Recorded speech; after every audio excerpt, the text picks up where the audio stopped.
years, she is finally free to come to London, Ontario. Welcome. A huge Forest City Comic Con welcome to Carla Perez.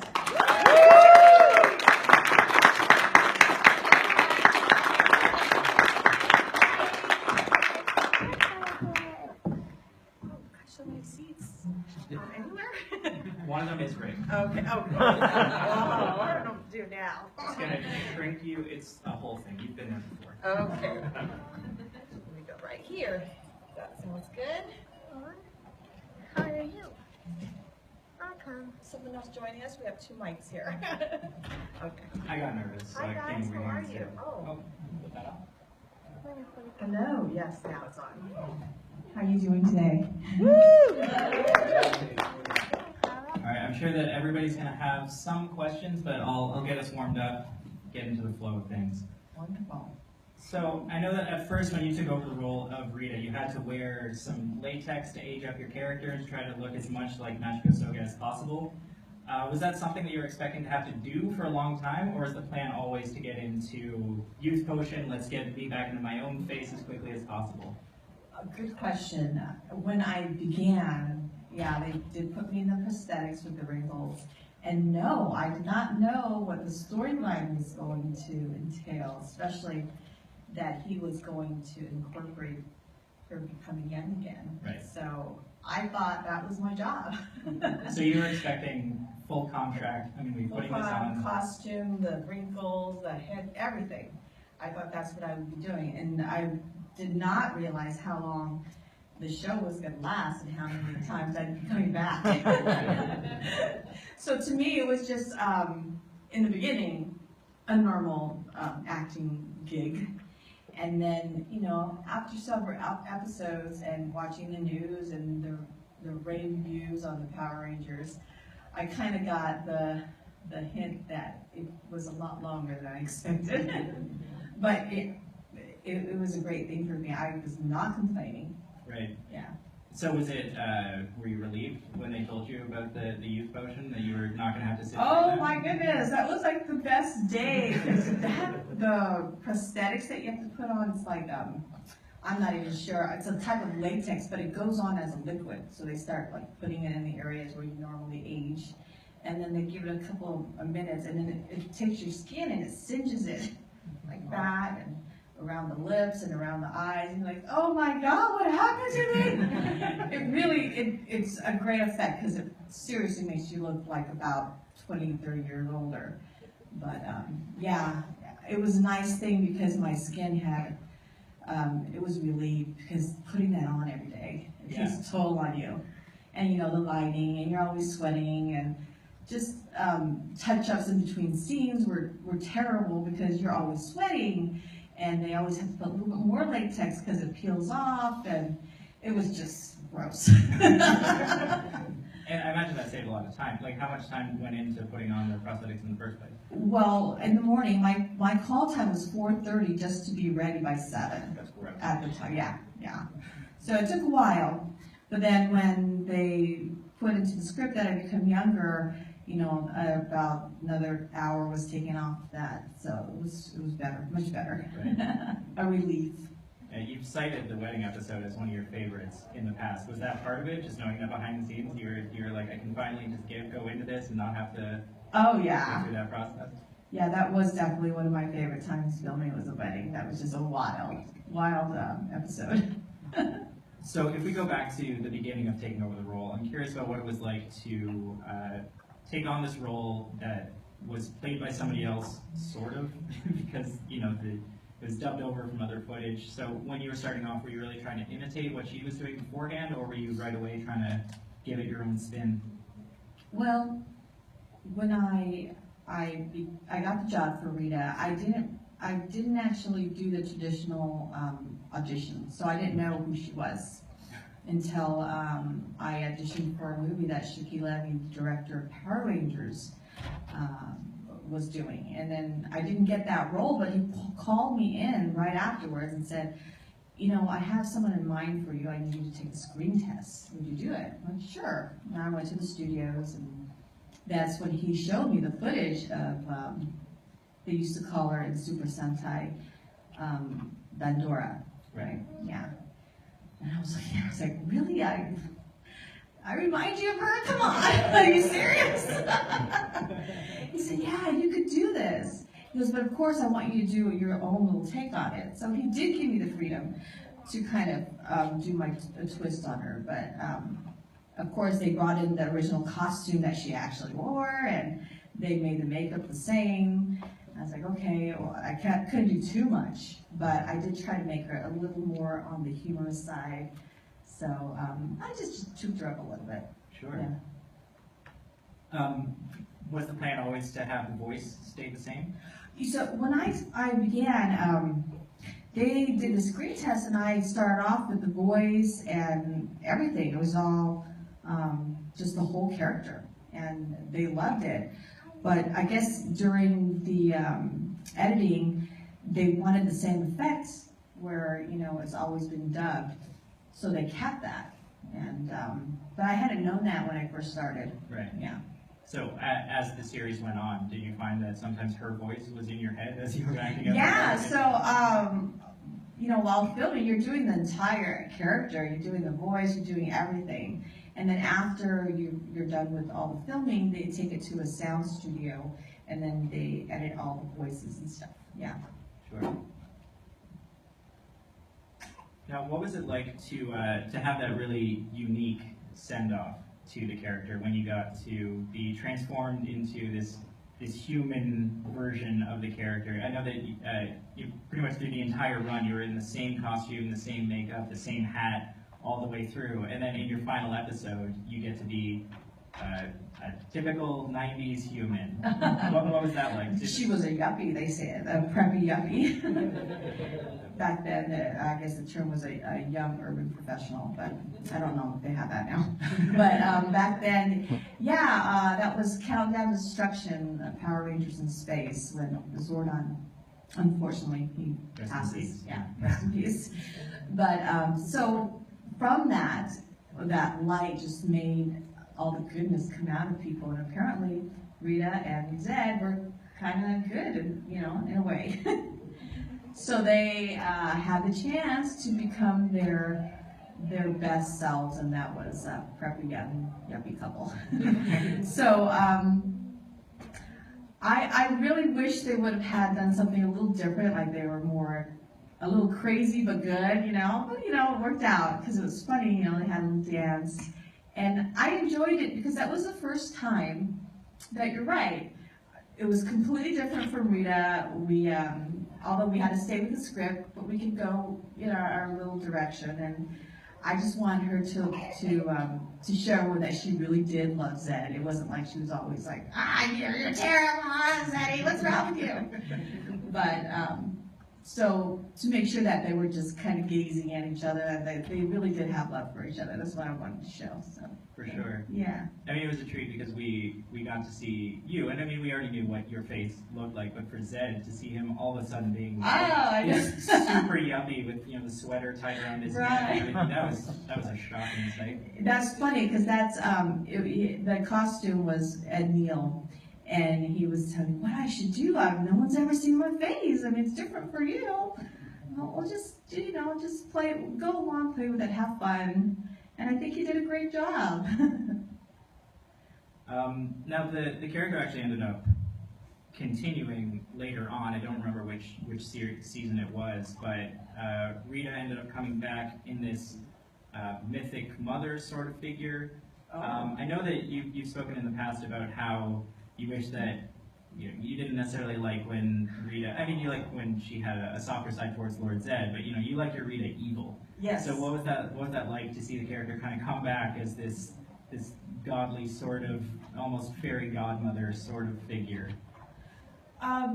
It was different, but I know that that footage was actually back in the 80s too, from the original Super Sentai, right? Mm-hmm. So I mean, I didn't think anything wrong with it. I just thought it was it was well done, I think. I'm still kind of not sure if they meant to make you realize that it was actually Rita or if it was someone similar to her. Oh, okay. But I'm not sure. but I don't really know which way they wanted to go with that. Does anyone know if it was supposed to really be Rita or is just someone that's similar to her? Lost in translation. Oh, yeah, that's true, yeah. I guess it's up to you, whatever you want to believe. Well, what do you want to believe? Do you want to believe that she's living this happy, happy lifestyle on a yacht with Zed somewhere, or? I want to believe that, yeah, they're happy, but they've become bored of being good. Okay. And so they're plotting their way back Right. somehow. Now they're just like white Yes. collar criminals. Yeah, the real world has gotten to them. They don't want to pay bills and all that stuff. They're tired of their kids. They're retired and, you know. So you've been a part of the Power Rangers franchise pretty much since the beginning, and it's on its 26th season now is what we're ramping up for. 25th. 25th? Yeah. It's the 25th anniversary this year. Right. Yeah. I believe They're filming their 20, yeah. Right, sorry. So I'm curious why you think that this franchise has such long staying power and how it's been able to stick around for as long as it has. I believe that when Power Rangers began, there was nothing for children as far as superheroes and, you know, children that can empower themselves. There was nothing out there that was like that except, you know, maybe a cartoon or something, but nothing like live action. And I think when it came out, the kids were just like, oh my gosh, they're almost my age, you know, I can do this, I can change the world, I can save people, I can save our city, you know?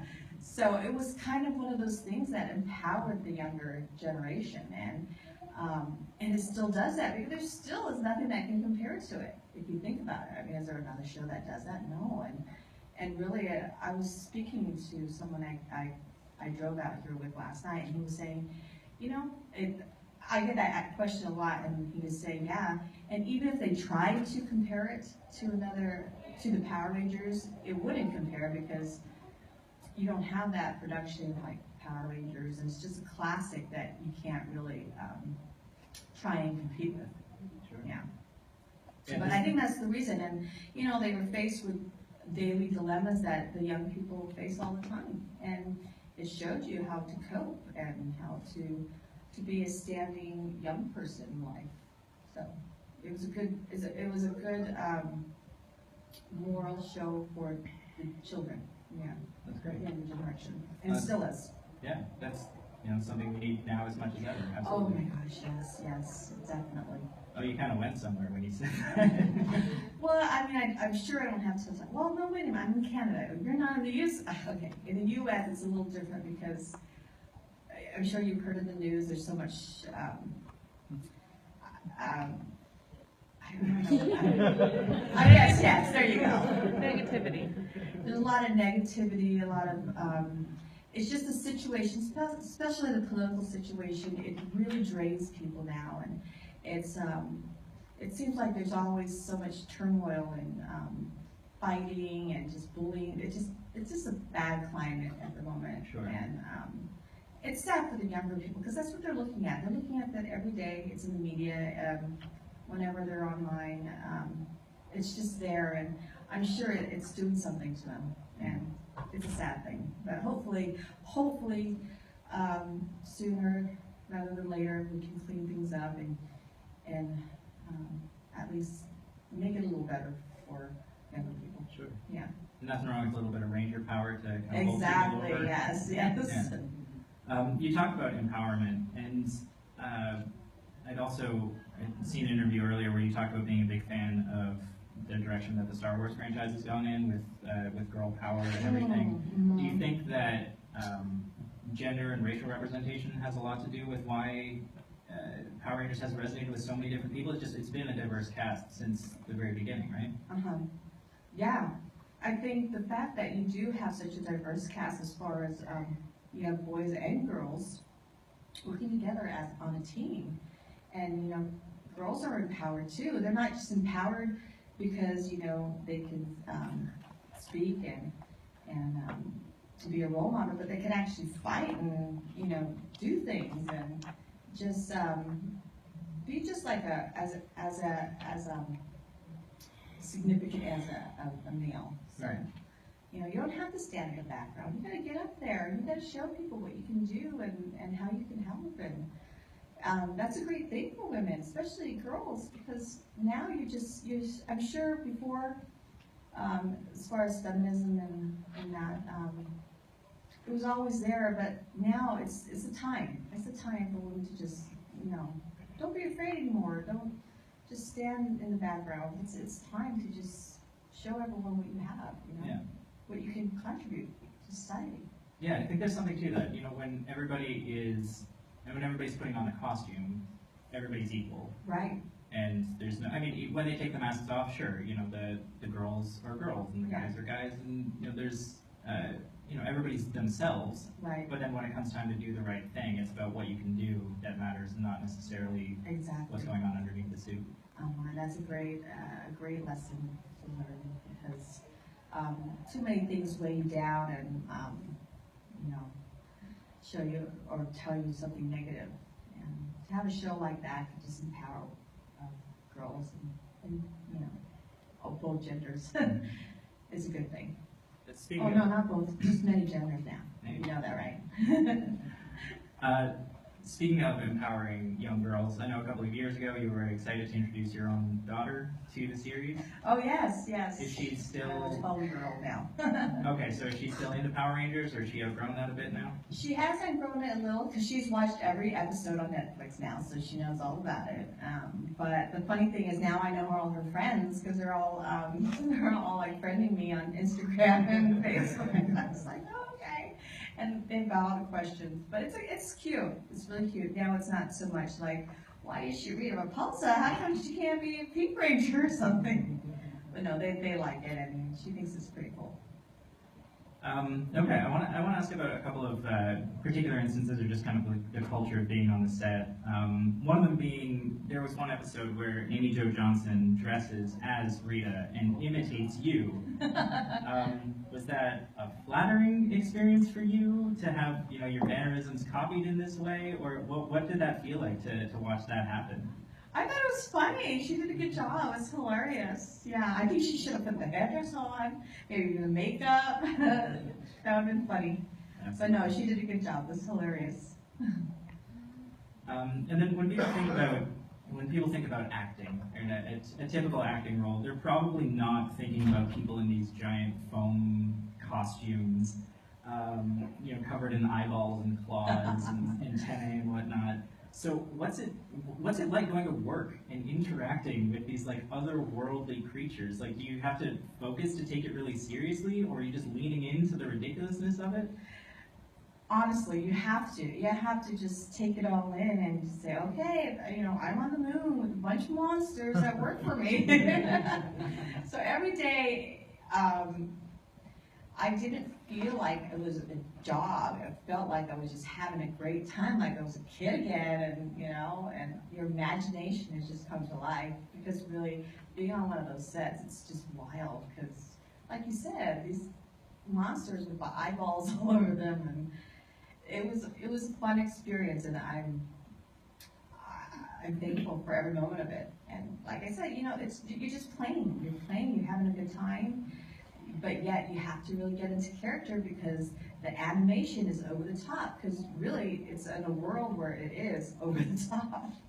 So yeah, I mean, I enjoy being in that environment. Right. Yeah, I would love to work in that type of environment again, because it's just a fantasy land.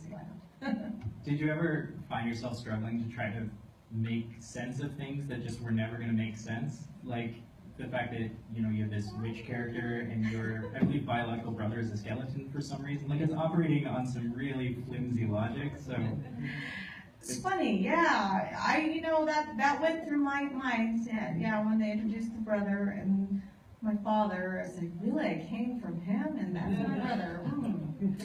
Okay, so, you know, you can't really make sense of it. It just is. So you just go with the script and kind of put your feelings into it, and it works, you know, as long as you do it that way.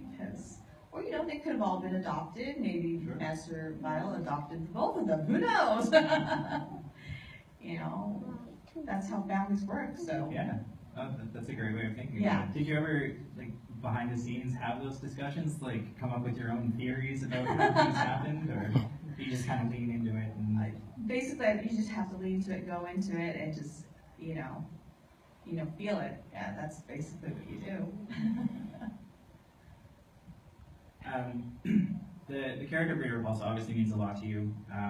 You're here talking about it now. Yes. Can you speak to some of the opportunities that playing this character has opened up for you, or some of the craziest places that it's taken you? Wow. Yeah, sure.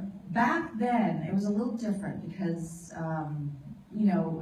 our fans were children. So I didn't meet any of the fans, and I didn't realize how many fans were actually out there. But now, going for so many years, it's given me so many opportunities because I'm meeting everyone and I'm meeting all the fans, and the fans from back then are adults. So it's a whole different type of dynamic. You can actually know what they were thinking and how they felt about it, and how it's just captured so many hearts of children that, till this day, it's still a big impression on people.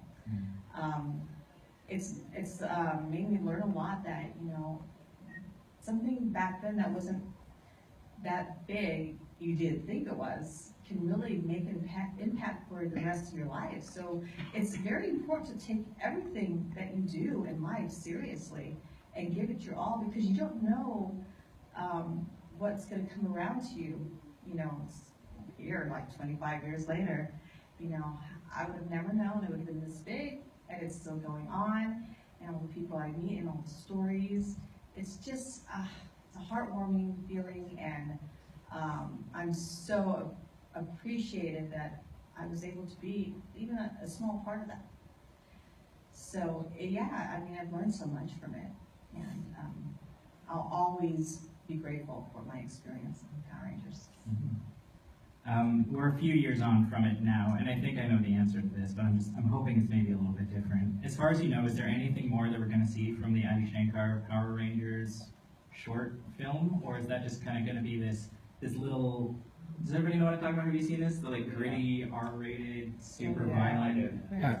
It doesn't exist on YouTube. Kids, don't worry, don't look it up. It's strictly for the children back then that are adults now. Right. Yeah.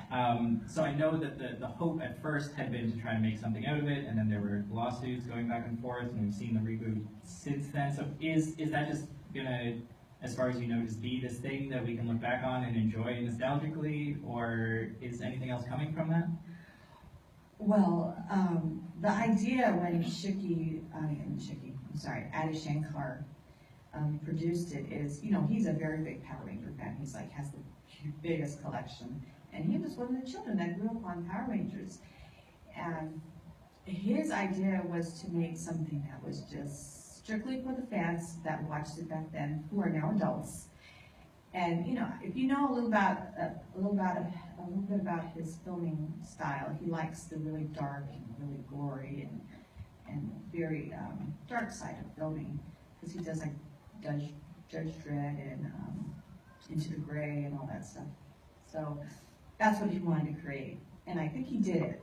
The thing is, he had an issue after it came out that there was controversy, of course there was. But the problem was, I guess, because the storyline, it's really Chicky Levy's, it's Savant's. So I could understand that, but to do a feature film, you'd have to go through a lot, and he thought that maybe he could do it. He eventually wanted to have a feature film, but there was just too much red tape, and I just think it was just too difficult to go around all that. But maybe, who knows, now that Savant has sold it, maybe there's a possibility that a feature film might be coming, who knows? That's what the original plan was. Right. So, having been a part of that, and I know that you've already spoken today about how important Power Rangers is for setting a great example for kids, are you, is there any kind of tension for you, the idea of there being this thing with the same name on it that's gritty and dark, and for adults who are looking back, having already watched the show, does that not quite jive with what Power Rangers is supposed to mean for kids, or are you able to sort of separate those? I can separate it. The thing is that he was thinking that the darknet, well, to me, from what I understood, it was supposed to be different, especially in the title, because it was Rangers / Power, or Power / Rangers. And if you're anywhere in the tech world when it comes to programming, a / is supposed to separate Power Rangers from, because it's kind of like a hashtag. I'm getting a little too technical, but when you look it up, you should only be able to do that if you're an adult and know what that means. So that's why the title was like that. But I didn't realize when I first saw it how dark it would be. Okay. Especially when there was like, you know, the women and some of the really racy parts. That's why they had to cut the original, because it was a little too racy. Okay. I don't know, there was an even darker part than what you see now. So, yeah, that aspect, yeah, I feel kind of bad that if someone was to come up, but the internet is a terrible place. It's a terrible place, because not only is Power / Rangers there, but it's worse. Children can get to anything. So to me, if you have children, they really shouldn't be on the internet. I believe, unless your parents are there with you. I mean, yeah, maybe it's hard to do, but you really can't. I mean, it's a difficult thing. There's a disclaimer. They shouldn't be there. They shouldn't be watching without their parents. But I guess that's the really big issue there, because it was so dark and not for children. But yeah. I just bummed everybody out this Yeah. week. So I've got a couple more questions, but before we do that, I want to open it up to the audience. Does anybody have any questions for Carla? Anything you've been begging to ask, maybe since you were a small child? I'm specifically teasing you by not calling on you. Are you next?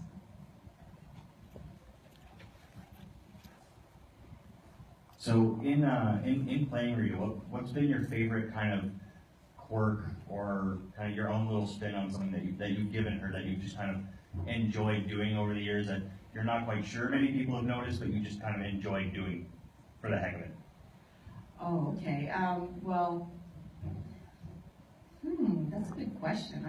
haven't had that question before, but I think I enjoyed the interaction with Zed, because I know that was a little different, that hadn't been done before, and that was original to the show. And I tried to give her like a human quality, because, you know, when you're married, you're always insulting each other. You don't even realize it, even those little tiny things.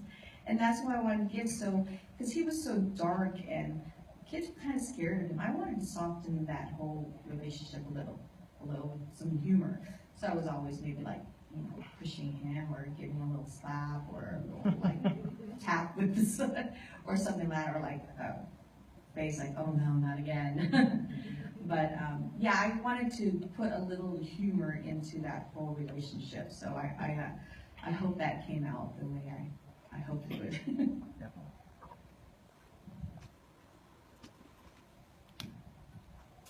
Okay, I'm gonna head over here. So my question is, from the first episode of Power Rangers in Space, where it's the gathering of the villains. Oh yes. What was that fight scene between you and Hillary Shepard Turner, who played Diva Talks, trying to go after the Red Space Ranger Andros, trying to be the one where you had to fight until at the end it was Melanie Perkins who plays Astronomer. All right. What was it about, that whole fight scene? Yeah, where you and Hillary Shepard Turner as Diva Talks have a fight going after the Red Space Ranger. Well, I believe that scene was just about power. I mean, you have two divas there, and they're both trying to destroy the Power Rangers. So, you know, when you have those type of people, there's always that like challenging type of fighting going on. And I think it just came out. You know, one had to be on top, so they're gonna try and take that away from each other. So that whole fight scene, or shoveling each other back and forth, was about that, so. And the one where she sticks the apple in your mouth. Yeah, that was fun to play, because it was a real apple, and I had to seriously get my teeth into it to stay. I think I shot that maybe about 4 times, because the apple kept falling out. But, yeah, it was fun, it was hilarious, we had a great time playing it. Yes. Hi. It's fairly well known now that Bryan Cranston was a monster in one of the episodes. Yeah. Was there any other like celebrities that made any cameos like that? Oh, you know what? I found out that, do you remember the Machine Empire, the Queen? She was played by, what was her name? Alex Horsby. Yeah, isn't that hilarious? I didn't know that. Friendly guy. Yeah, I had no idea that was her, but she did a good job. And now I see her everywhere, and it tickles me to see them both, you know, that they were monsters, or the machine. Yeah, that's funny.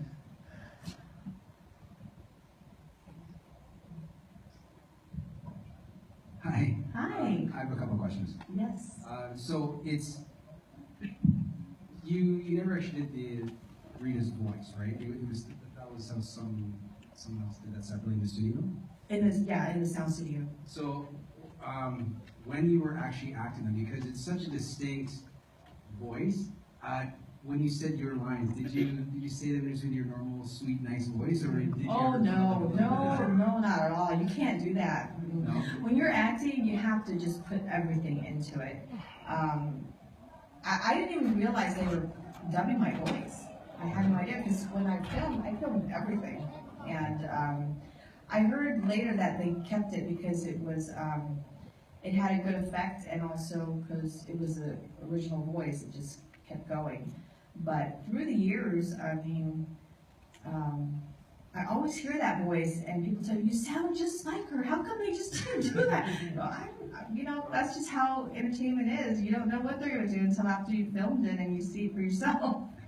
So, but yeah, when you're acting and you're doing something like that, especially it's that animated and over the top, you got to put everything. That's the voice, the body, everything. That's how it is. And my second question is, just because I don't know necessarily the backstory, but when the first movie came out with Ivan Ooze, because I don't think you were in that, right? No, that was right after I was hired. I know they went out to film in Australia, and they had like the Australian actors. So the actress was from Australia. You know. Awesome. Thank you.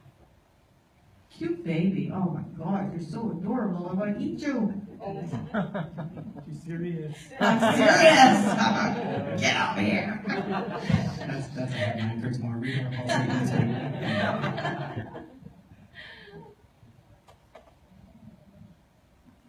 Hi. Why were you laughing a lot? Why was I laughing? Because it feels good to be evil. She enjoyed it. She had a great time. I just wanted to thank you for the act that you did for the show itself, because I watched it myself when I was younger, Oh. and it was actually the first live action show that I watched. I used to watch cartoons, and I still do. I remember that, though. Yeah. One of the And- cartoons. It wasn't until my daughter was 4 or 5 and her cousin introduced her to Power Rangers, Oh. and she started acting it out. Then I started to just watch her to tell them not what to do. But Oh, yeah. she actually fell in love with the show. She likes the season that yourself and your colleagues have acted in. Oh, that's wonderful. So she just started watching? Well, she watched the entire series up until last year, and Oh, okay. just wanted to thank you for that. Oh, yes, thank you. I had a great time doing it. I'm so glad. I'm so, also, it amazes me that now you have everything you want to watch right here on your fingertips. You can watch them every time. Netflix, this is great. It's wonderful that the younger generation are able to see what you grew up with. I believe it's hand over here first.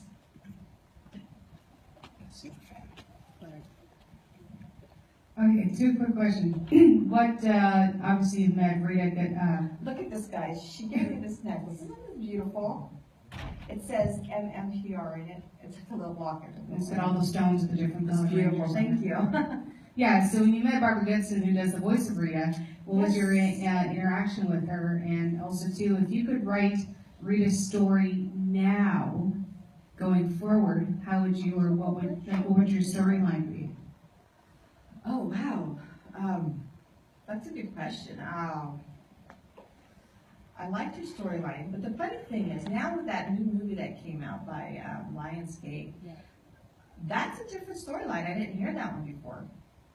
That was pretty cool. I like the fact that she was actually the Green Ranger, and then she came back to kill all of them. So I enjoy that, but I think she would become the Green Ranger again, maybe like have her own team of Power Rangers, but the evil Power Rangers, you know, that take on the whole world. I think that would be, it's like kind of what they're doing now. There's like that alternate universe, is that with the Shadow Grid. So I think she would go in that direction. Yeah, and Lord Zed would be it too. And then what was your interaction like with Barbara Goodson? Barbara Goodson's funny because I had never met her while we were filming, because like I said, they would film all the episodes, and they would edit it, and then they would take it to a sound studio, and that's when they put on the voices and some of the fighting scenes and all that. And that's where she came in, so I never had a chance to meet her. I met her for the first time at Lexington Comic-Con, and it was like we knew each other for like all our lives. It was funny, like we were sisters, you know? We were like, oh, hi, how are you? And we still see each other. Like I just saw her a couple of days ago. We went to go visit Robert Axelrod, who plays the voice of Zed in the hospital. And yeah, she's doing great. Zed's getting better. Or Zed. Robert's getting better. He's able to talk. You can hear, you can understand him more. I just want them to start moving around. But yeah, we were all there in the hospital. Thursday. Thursday, yesterday. Well, Saturday, my God, this traveling is getting to me. Yeah, so, yeah, we see each other all the time now. So it's funny because you never knew each other, but you feel like you see each other every day of your life. It's crazy.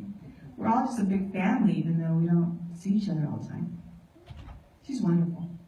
Was that Lexington Con the one where she stood behind you? Yes, and did the voice yes. while That you was, yeah. that was the first day we met. How funny is that? It's like you said, it seemed like you guys have been doing that big for ages. It's wild. It's a crazy world. All right, we've got time for, I think, just a couple more questions. A two-part question. Yeah. First of all, I believe you attended several Power Morphicons in the state of California. I was wondering what that was like. And second of all, I was wondering why Lord Zed and you teamed up with the Power Rangers against the Machine Empire. After all, if the Machine Empire conquered it, couldn't you just turn on them and defeat them? Or is a species thicker than ambition? Wow, these are very good questions. I haven't been asked these before, but you got a point there. Why couldn't they have just turned on the Machine Empire? But I believe from when we were filming, the Machine Empire just got too big. There was too many machines, and I don't know, maybe their staffs and weren't powerful enough, or their sorcery wasn't powerful enough. But and then of course they became good, so you can't do anything with that good wave that overcame them. So it would have been an interesting episode if they could have turned on them. They could have lasted for a while. But I'd have to see that. And as for Power Morphicon? Yes. Oh, and Power Morphicon. Power Morphicon is, I've only been there twice. The first time was, now it's been 2016. Because that's where I first That's right, right. Yeah, that's right. So 2016 and 2018. That place is wild, though. Have you ever been to one, or are you just wondering how it is? I have been to one much too far away. Have you? Oh, okay. As you can tell you, that is amazing. If you are a very big fan of Power Rangers, you can see every actor that has been on every season since '93. They're all there. There's like 120 of us. It's crazy. So it's an overwhelming experience, but luckily it lasts a couple days. And from what I hear, everyone has a great time. I mean, he could tell you, but it's an experience. If you can, you gotta go. You gotta go. Hello. Hi. I was wondering if, other than Rita, who was your favorite character? Other than Rita, let's see. I liked the Green Ranger and the Pink Ranger cat. Because, of course, they started off as evil. They came from Rita. Yeah, but I liked them. They were fun. Okay, I think we got, yeah.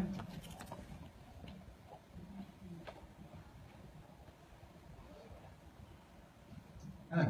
I was just thinking, like, you know, Zed and Golar and Wusquat, they all had the full head masks, and you're like the only one in the group that could actually see out. So I'm wondering if they were bumbling around a lot, and if you had to be their eyes sometimes. Yeah, that's true.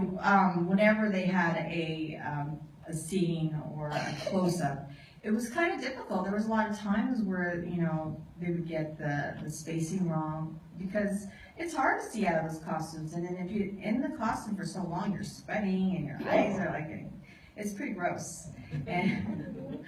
And a lot of times you have to guide them if they can't make a mark, you know, but you're out of the scene, but you're guiding them where to stand so the camera gets them. But yeah, I wouldn't have wanted to have been someone who was acting in one of those outfits, because it was just so cumbersome and like I said, gross to be in. On top of that, and you know, they're very hot. It's extremely hot, because once they take that off, every scene they have to take it off, and every scene they're sweating. A lot of sweat comes off them. You're like, gross. So yeah, it was hard filming with them, but in the end it looked good. In the end it worked. Imagine like a mama duck leading them around. Yeah. Yeah, a lot of it was that. A lot of things behind the scene, you know, but it worked out. Great. Are there more questions? I just got a little message that we have a little bit more time than I thought, so yeah.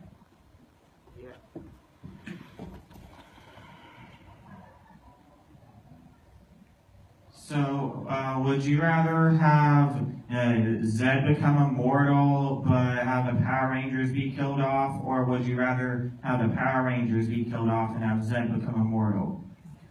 Oh, wow. Oh, gosh, let's see. I would want to take a little twist on it, maybe have Zed immortal, but I wouldn't want to kill the Power Rangers. I would want to change them up, you know, put a spell on them. I think that would be funner.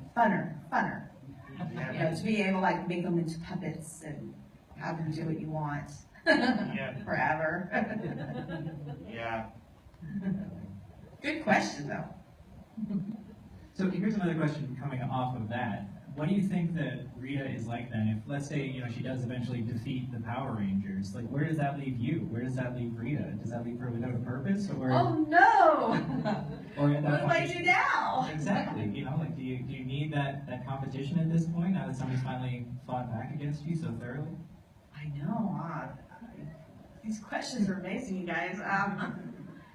I know. What would she do? What would she do? There's no more Power Rangers. She has them. She put them in the dumpster. There you go. She put them in the dumpster. But I'm sure someone would rise up, or a group of people would rise up and try and to continue what the Power Rangers did, or try to get the Power Rangers back somehow. But yeah, I think somehow, some way, another good force entity would come around and try to defeat her. You couldn't keep her in rule or in power for too long.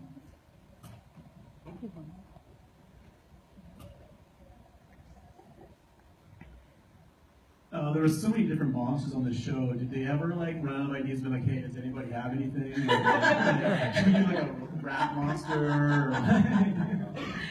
You know what? I mean, I'm sure that's what happened when they were filming the original Super Sentai, is that there was just so many monsters after a while, like, oh my god, okay, there's a brick wall. Let's have a brick wall monster. There's a purse. Oh, a purse monster. I think that's what they were doing, because you know, as the seasons went by, that's how the monsters became. They just became these like inanimate objects, you know. It's like, okay, there's a glass monster. Yeah, find something in the room, make it a monster. And Yeah, and I think that's what happened. Because all the monsters that had me, most of them were from this original show back in Japan. There was hundreds and hundreds of them. So they had so many to choose from. But I'm hoping they were able to use them all. But like I said, like one of my favorite was the purse monster, because come on, a purse monster. It was just a purse and she was terrorizing everything. And the liquid monster. Or a floor monster. Was there like an episode where you had to read like a line and you just couldn't keep a straight face for the life of you? Oh my gosh. I think there were probably several, because we had a great time on that show. And a lot of times the lines, some of them weren't the greatest. Like as far as, you know, they were kind of funny. So when you're on set and maybe you were doing a line and it didn't come out right, there were writers that would just rewrite the script. So the next day you would do the script over, or that scene over, and it would be written differently. So yeah, there were several episodes where we had lines that just didn't work out, or you know, they weren't right, and most of them were funny though. I mean, most of them, the writing was pretty hilarious. But yeah, we had a lot of that going on. yeah. Oh,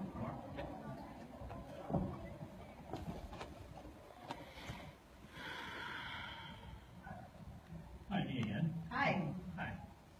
With this Shattered Grid event that came out, and I just think it's finished by now, an idea that came to my mind was, due to the various of the first season, your series, as well as Elizabeth Banks, I always thought perhaps we might go towards a realm of having the both readers teaming up themselves, because they have a bunch of team up different episodes. I figured that might have been interesting. That would have been pretty interesting. I know they have them in that video game, the Power Rangers game. Have you seen that, where you could fight both Ritas? Yeah, I stopped playing when my kids started taking my phone. Oh, okay. But having them come together on the Shattered Grid, I would love to see that. There's a scene character with different aspects to them. I'm just interested in this dynamic and want to get your Yeah, thoughts because on they're that. so completely different. I mean, even the outfits, the costumes are completely different. The storylines are different. I think that would work. I would love to do that. As well with the Ranger characters as well. Where I think the whole kind of just different aspects of it too. It'd just be interesting because Yeah, I gotta throw that out there. Maybe you could maybe do something like that. Thank you. I think so.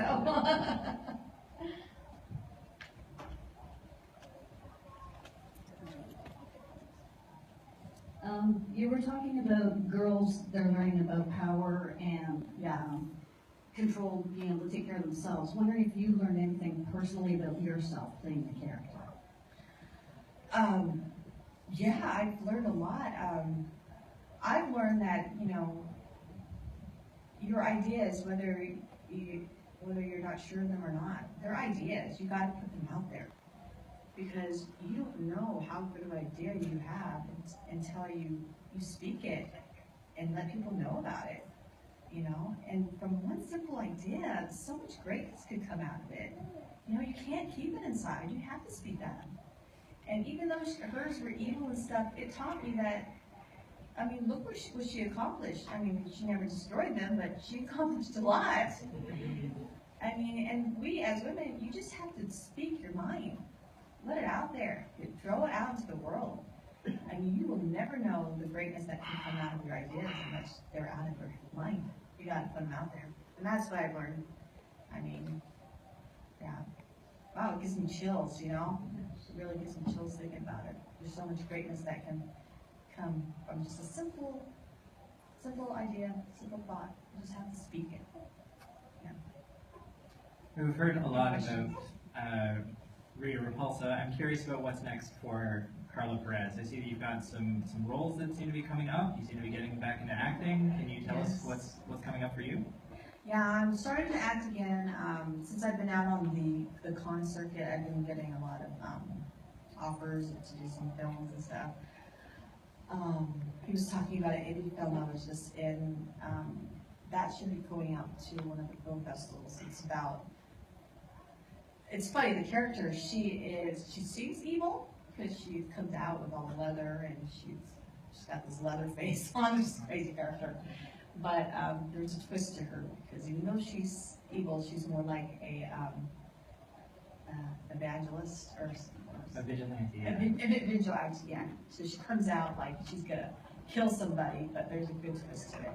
So hopefully that can come out soon. We do the previews for that. But that will be an indie film. Hopefully the budget is big, so it could be a bigger film. And right now I'm shooting another film. It's called Motorhome, where I don't know what it is, but people want me to be evil for some reason. I mean, come on. Yeah, I think that's what it is. It's a typecasting. But, and she has a husband too, where she's always fighting with. And they're in a motorhome, because the whole thing is called Motorhome. Oh my God, I just came with a revelation. The part you were born to play. I know. But yeah, so I'm filming another movie right now.